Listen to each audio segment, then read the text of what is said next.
In a remote village lived an old widow with her only son named Jocko Kendall. Unlike other children, Jocko Kendall had a very unique body shape, short, round, and black, just like a Kendall or clay pot. Despite his strange appearance, Jocko Kendall was a kind-hearted child and very obedient to his mother. One bright morning, his mother gently said, "Son, you are old enough now. Perhaps it's time for you to find a wife. All the children your age are already married." Jocko Kendall just smiled and replied calmly, "Mother, don't worry. I'm sure I will find my match, no matter what I look like." With firm determination, Jocko Kendall set off to find a prospective wife. He walked through rice fields, villages, and hills. Along the way, he met many girls, but they all rejected him because of his strange body shape. "How could I marry a Kendall?" said one girl, laughing. Undeterred, Jocko Kendall continued walking until one day he heard news that the king was holding a contest to find a husband for his beautiful daughter. Although many handsome young men from across the kingdom participated, Jocko Kendall decided to join the contest. When he arrived at the palace, the atmosphere was bustling. The suitors wore their finest garments and stood confidently. Jocko Kendall, in his simple clothes, stood at the edge of the crowd. Some participants laughed at him. "Look, even a Kendall is joining the contest," they mocked.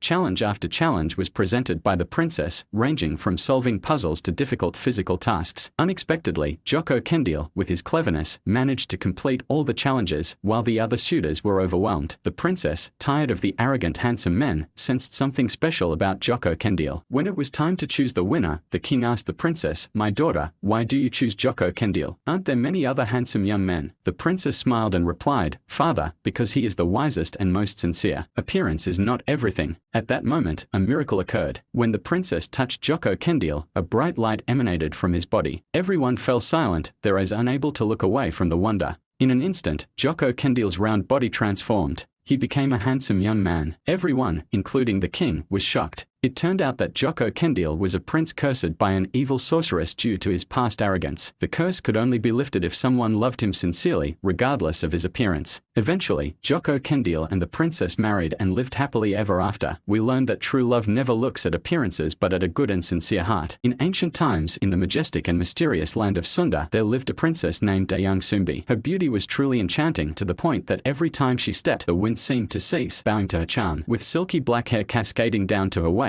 eyes shining like the morning star, and skin as white as jasmine flowers, Dayang Sumbi was the object of desire for many men. Despite being born into luxury, she chose to live in solitude, far from the hustle and bustle of the palace. One day, Dayang Sumbi was sitting by the window of her cottage, busy weaving a beautiful cloth with threads that shimmered like sunlight. In her fatigue, the thread fell. Without a second thought, in her frustration, she swore, "Whoever brings me this thread will be my husband, be it a human or an animal." Suddenly, the sky darkened. From the depths of the forest emerged Tumang, a black-furred dog who turned out to be a cursed deity. Without a sound, he picked up the thread and placed it at Dayang Sumbi's feet. With her heart racing, Dayang Sumbi realized that her oath had to be fulfilled, though she never imagined she would marry a dog. From this mysterious marriage, a strong boy named Sangkuriang was born. Growing up amidst the forest and mountains, Sangkuriang inherited extraordinary strength from his divine father and cunning from his mother. However, he never knew that Tumang, the dog who loyally accompanied him on hunts, was his biological father. Every day, the two explored the forest, seeking the best game. One day, when Sangkuriang failed to hunt the deer he had targeted, anger burned in his chest. He felt his pride had fallen before his mother. In a fit of disappointment, Sangkuriang released an arrow toward Tumang, ending Tumang's life instantly without knowing the truth hidden beneath. When he returned proudly with the news to his mother, Dayang Sumbi's face turned pale. With teary eyes, she realized that Sangkuriang had destroyed his own father's life. In an instant, sadness turned into an unbearable rage. Dayang Sumbi stared at Sangkuriang with a look full of disappointment. Unable to contain her emotions, she raised the weaving tool in her hand and struck Sangkuriang hard on the head. The blow left a wound on Sangkuriang's forehead, leaving a deep mark. Shocked, Sangkuriang could only freeze, not understanding why his mother was so angry. After striking him, Dayang Sumbi, still overwhelmed with emotion, banished Sangkuriang from their home. "Go, never return. You have made me lose everything," Dayang Sumbi screamed in a tone filled with sorrow. Confused and hurt, both physically and emotionally, Sangkuriang left his hometown without knowing that he had just ended the life of his biological father. Years passed, Sun Kuryang grew into a handsome and invincible man. He wandered to various corners, mastering the arts of war and supernatural powers, until one day, his footsteps led him back to his hometown, though he did not recognize the place he had once left. There, he met a woman whose beauty captivated his heart instantly, Dayang Sumbi, who remained youthful thanks to the gifts of the gods. Sun Kuryang fell in love at first sight. He did not know that the woman who enchanted him was his own mother. With a racing heart, he proposed to Dayang Sumbi, determined to make her his life partner. Dayang Sumbi saw something that made her blood run cold, the scar on Sun Kuryang's head. It was the scar she had inflicted when she struck her son before banishing him. Dayang Sumbi realized with horror that the man who was about to marry her was her own son. In fear, she tried to explain the truth to Sun Kuryang, but love and ambition had closed Sun Kuryang's ears. He insisted on marrying Dayang Sumbi, no matter what happened. In a desperate attempt to thwart this marriage, Dayang Sumbi set an impossible condition. Sun Kuryang must dam the Sitaram River and build a large boat within one night before dawn. With the power he had gathered during his travels, Sun Kuryang accepted the challenge without hesitation. Night fell, and with the help of supernatural beings, Sun Kuryang worked tirelessly. The forest echoed with the sound of falling trees, the ground trembled from the supernatural forces flowing through every movement he made. The large boat was nearly finished, and the dam was almost holding back the river's flow. Dayang Sumbi, watching this from a distance, began to panic. She prayed earnestly to the gods for the sun to rise earlier. The gods heard Dayang Sumbi's prayer, and as dawn began to sweep the sky earlier than usual, Sun Kuryang realized that he had failed. Anger erupted within him. With full strength of rage, he kicked the nearly finished boat until it turned upside down, creating a large mountain now known as Gunung Tangkuban Perahu. In his blazing anger, Sun Kuryang vanished into the forest, leaving Dayang Sumbi enveloped in eternal sorrow. In the midst of the hustle and bustle of late 19th century Jakarta, there lived a young man named Fatun, known for his bravery and warrior spirit. He was born and raised in a small village, where his life was surrounded by poverty and oppression from the colonial rulers. Fatun, who possessed extraordinary martial arts skills, always tried to protect the villagers from injustice. One day, bad news spread that a landlord named Raden Sriya had come to the village to forcibly take the villagers' land. Raden Sriya was a wealthy and powerful figure, notorious for his cruelty and willingness to use violence to get what he wanted. The villagers were terrified and did not know what to do. They tried to negotiate with Raden Sriya, but all their efforts were in vain. In desperation, they finally approached Fatun, hoping he could help them. Hearing the villagers' grievances, Fatun was determined to fight this injustice. With courage and cleverness, Fatun devised a strategy to block Raden Sriya. He gathered the young men in the village and trained them in martial arts. Fatun also sought ways to gain support from neighboring villages. In a short time, he built a force ready to fight against oppression. On the appointed day, Raden Sriya arrived with an armed force to seize the land. But Fatun and the young men were ready. They stood at the village gate, prepared to face Raden Sriya. A fierce battle ensued.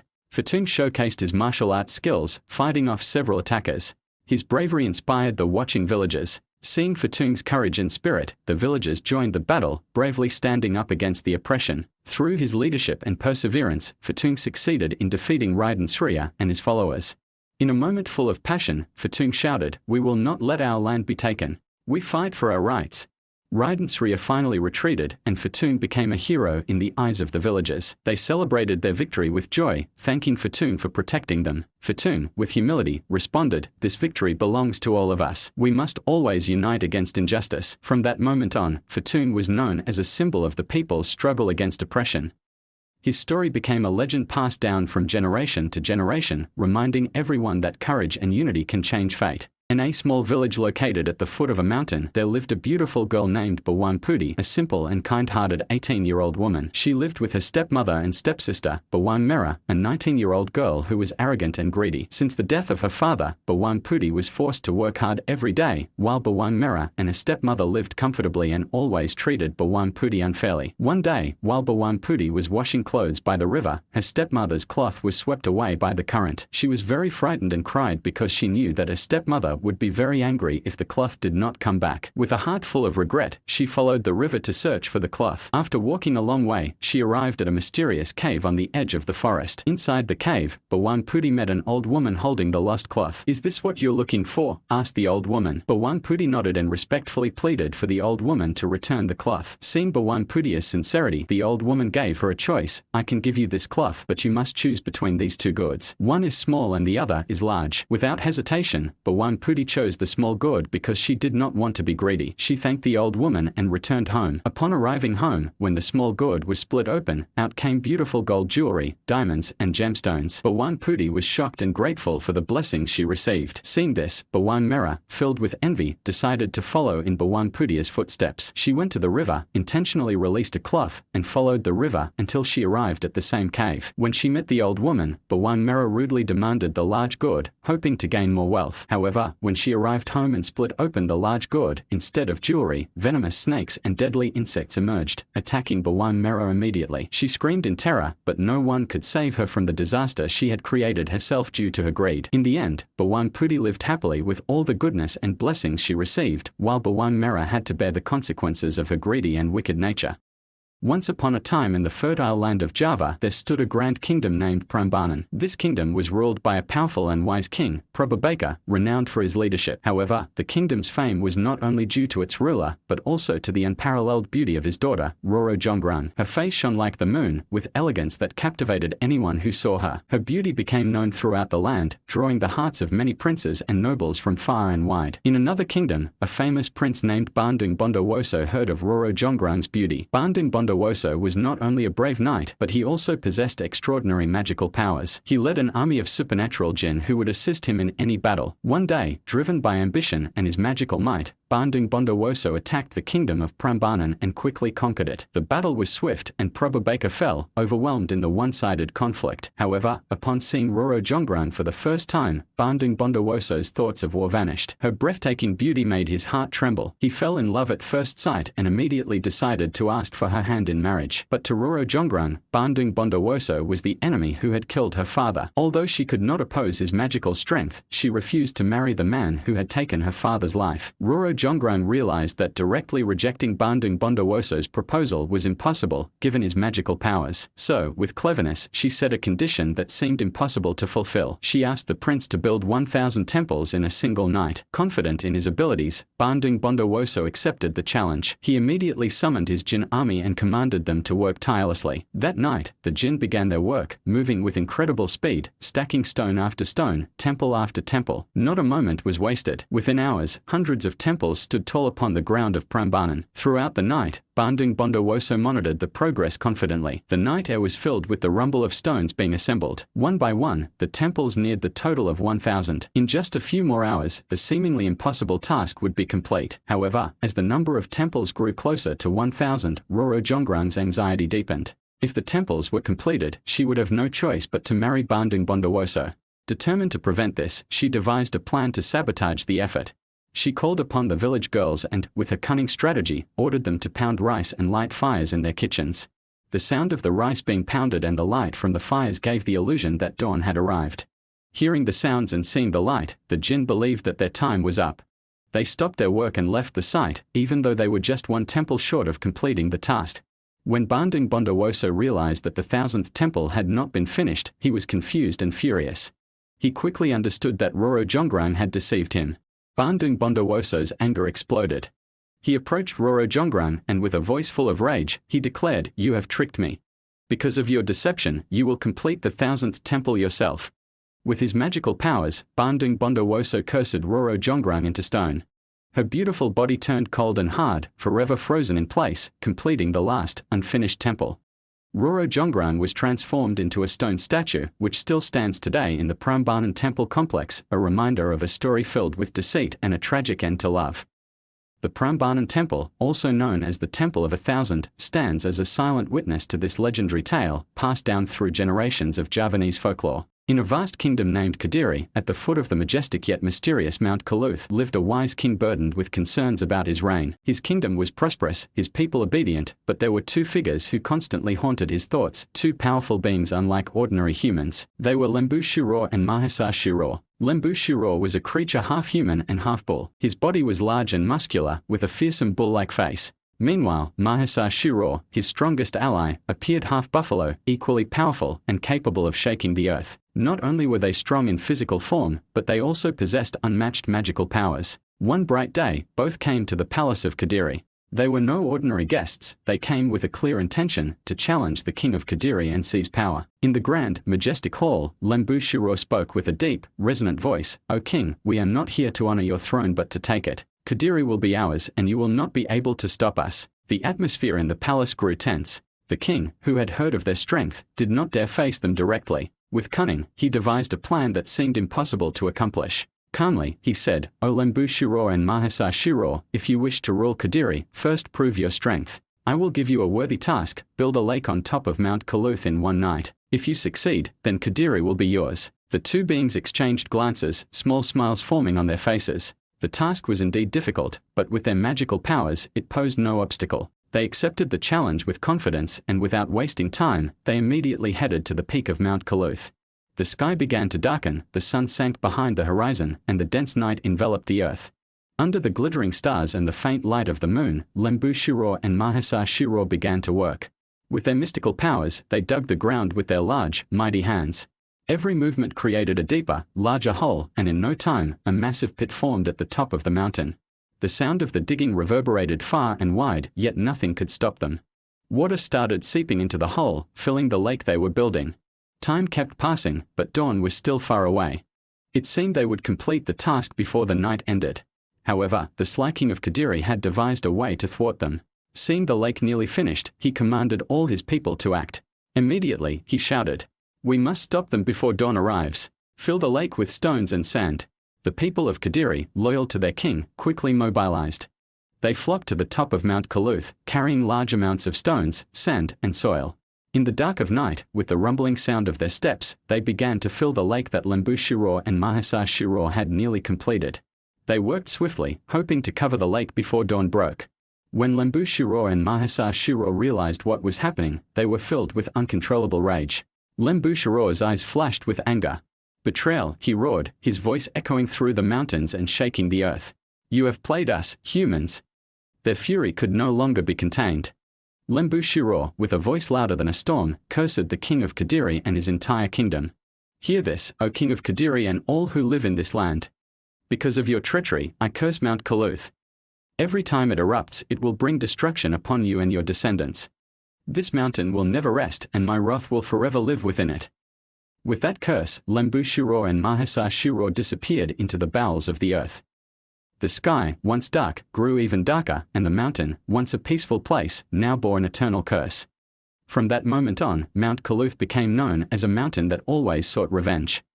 Every time it erupted, the people of Kadiri remembered Lembu Shiro's curse and knew that the wrath of the powerful creature still lived within the fire and lava spewing from the earth.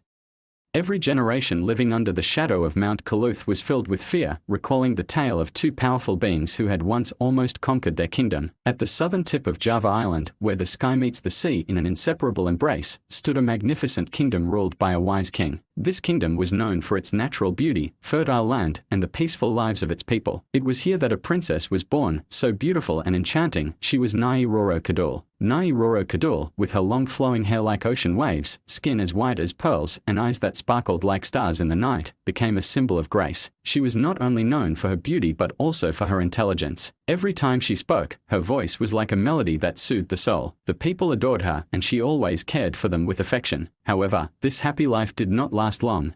One day, as the sky darkened and the wind blew fiercely, the kingdom was attacked by evil forces seeking to seize the throne. The king, with extraordinary courage, led his troops into battle. In a fierce battle, the sound of thunder and the cries of soldiers echoed. But fate had other plans. The king was killed, and Nai Roro Kadul, witnessing it all, was left heartbroken. After her father's passing, Nai Roro Kadul felt there was no place for her in this world anymore. In deep sorrow, she left her grand palace and walked toward the southern shore, where the sea was calling her. With each step, tears flowed down her cheeks, leaving traces on the soft white sand. At the edge of the sea, under the bright full moon, Nai Roro Kadul sat on a rocky cliff, watching the waves gently crash.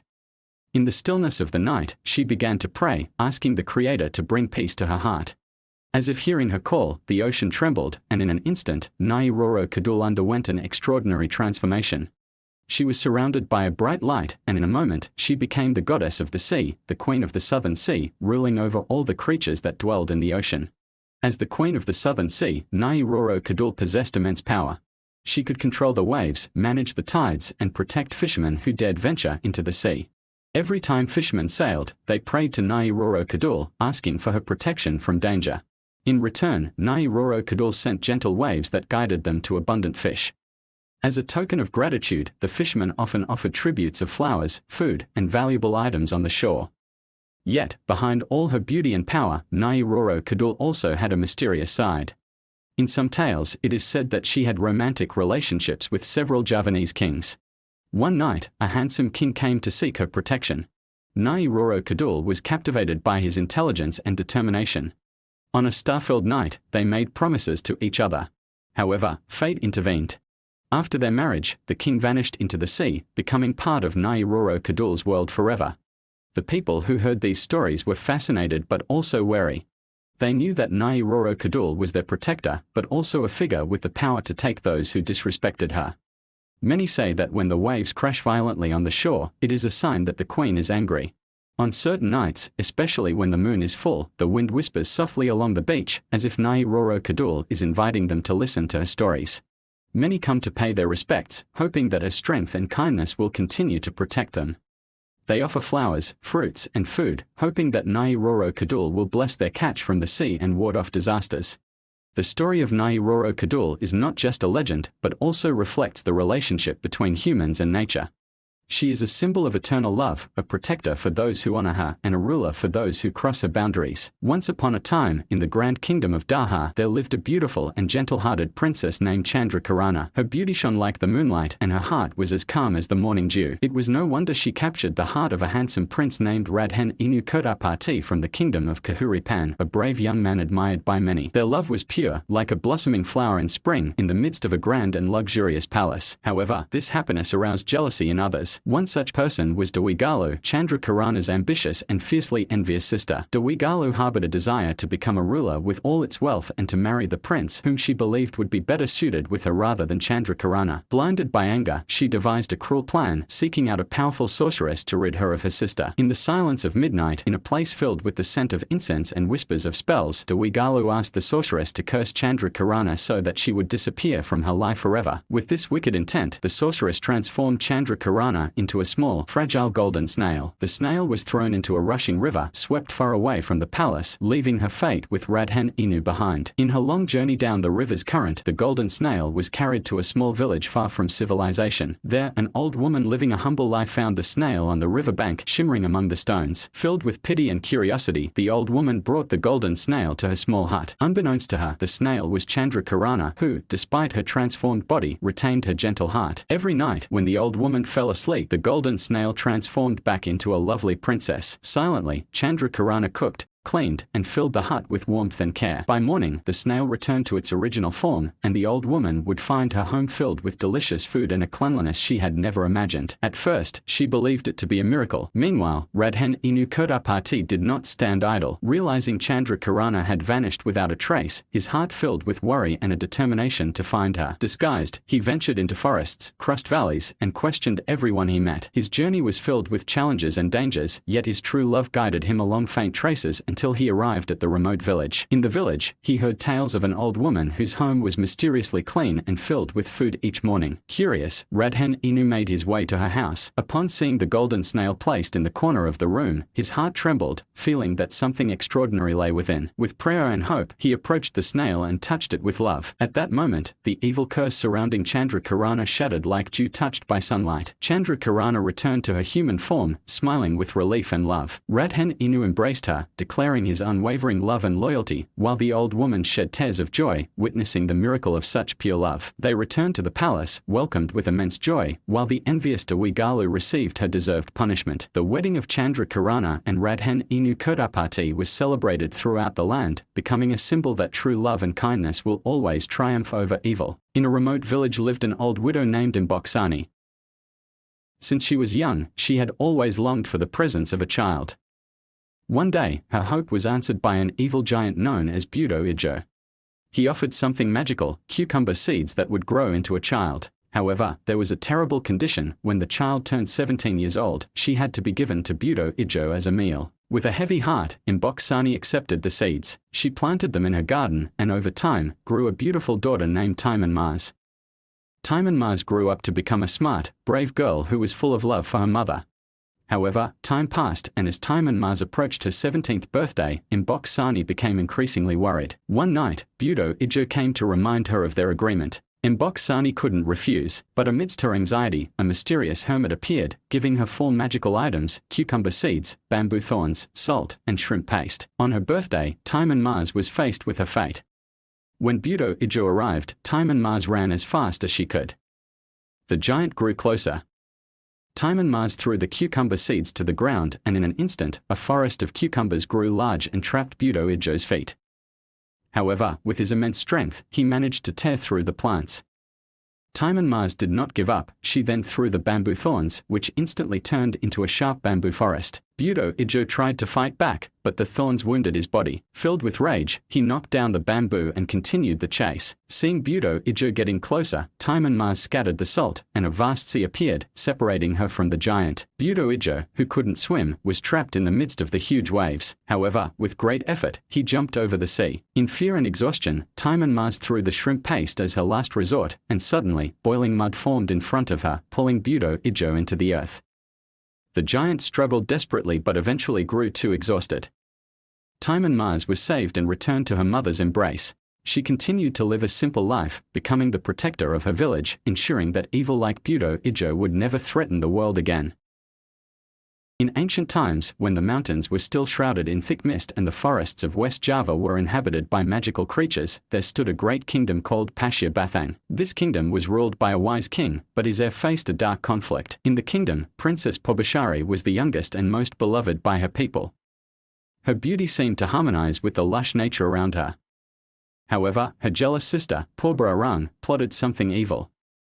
She accused Pobashari of using black magic, banished her from the palace, and cursed her to become disfigured. Pobashari was exiled to the vast and mysterious forest. In the forest, inhabited by various magical beings and giant trees, Pobashari found protection from Lutun Kasarun, a large and mysterious monkey. Unknown to anyone, the monkey was actually Prince Garuminda, a being from the heavens who was searching for true love. He saw the goodness in Pobashari's heart, and with his magical powers, he helped her live peacefully in the forest. Time passed, and Purba, still filled with resentment, challenged Pobashari to a beauty contest in front of the people. Purba was confident she would win, as Pobashari was still under the curse. However, during the challenge, Lutun Kasarim used his heavenly powers to restore Pobashari. Her long black hair shone once more, her face radiated like the moon, and Purba was utterly defeated. At that moment, Lutun Kasarim transformed into the handsome Prince Garuminda. The people cheered, welcoming their new leader. Purba finally asked for forgiveness, and Pobashari forgave her. The princess ascended the throne as queen, accompanied by Prince Garuminda, and they lived happily ever after.